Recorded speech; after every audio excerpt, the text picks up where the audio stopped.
တောင်ကြီးမြို့ Peterborough ဝန်ထမ်းမိန်းကလေးသေဆုံးမှုအတွက်တရားမျှတမှုတောင်းဆိုခြင်းမနေ့ညကတောင်ကြီးမြို့မှာအလွန်တုန်လှုပ်ခြောက်ခြားစရာကောင်းတဲ့ဖြစ်ရပ်တစ်ခုဖြစ်ပွားခဲ့ပါတယ်။ညောင်ရွှေမြို့ကနေတောင်ကြီးကိုလာရောက်ဖွင့်လှစ်ထားတဲ့ Peterborough ပိုင်ရှင်ကအသက်မပြည့်သေးတဲ့ဆယ်ကျော်သက်ဝန်ထမ်းမိန်းကလေးငယ်တဦးကိုကိုထိလက်ရောက်ရိုက်နှက်ညှဉ်းပန်းခဲ့တာကြောင့်အသက်သေဆုံးခဲ့ရတဲ့ဖြစ်စဉ်ပဲဖြစ်ပါတယ်။ဒီဖြစ်စဉ်ရဲ့အဓိကအကြောင်းရင်းကတော့ဝန်ထမ်းမိန်းကလေးဟာဧည့်သည်ကပေးကမ်းတဲ့မုတ်ဖိုးထက်ကိုဆိုင်ရှင်အားအတိမပေးဘဲယူမိခဲ့တာကြောင့်လို့သိရပါတယ်။ဒီလောက်အသေးအဖွဲကိစ္စလေးတစ်ခုအတွက်လူသားတစ်ယောက်ရဲ့အသက်ကိုသေဆုံးတဲ့အထိရရက်ဆက်ဆက်ကျူးလွန်ခဲ့တာဟာလူအဖွဲ့အစည်းတွင်လက်ခံနိုင်စရာမရှိတဲ့လုပ်ရက်တစ်ခုပါ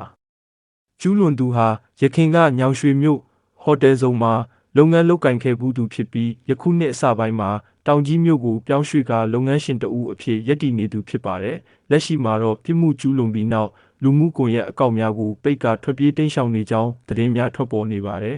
။ကျွန်တော်တို့ပြည်သူတွေအနေနဲ့ဒီလိုမတရားမှုတွေကိုနှုတ်ဆက်မနေဘဲအောင်မြင်သည့်ဖြစ်စဉ်မှလိုပဲအားလုံးကဝိုင်းဝန်းအတန်ထွက်ပေးကြဖို့လိုအပ်ပါတယ်။ငွေရှိအာဏာရှိအတိုင်းဝိုင်းဖြစ်ုံနဲ့ပြစ်မှုကနေကင်းလွတ်ခွင့်မရသင့်ပါဘူး။သေဆုံးသွားရတဲ့မိန်းကလေးငယ်အတွက်တရားမျှတမှုရရှိအောင်အားလုံးကဝိုင်းဝန်းဆောင်ကြည့်ပြီးဖိအားပေးကြပါလို့တိုက်တွန်းလို့ဆိုအပ်ပါတယ်။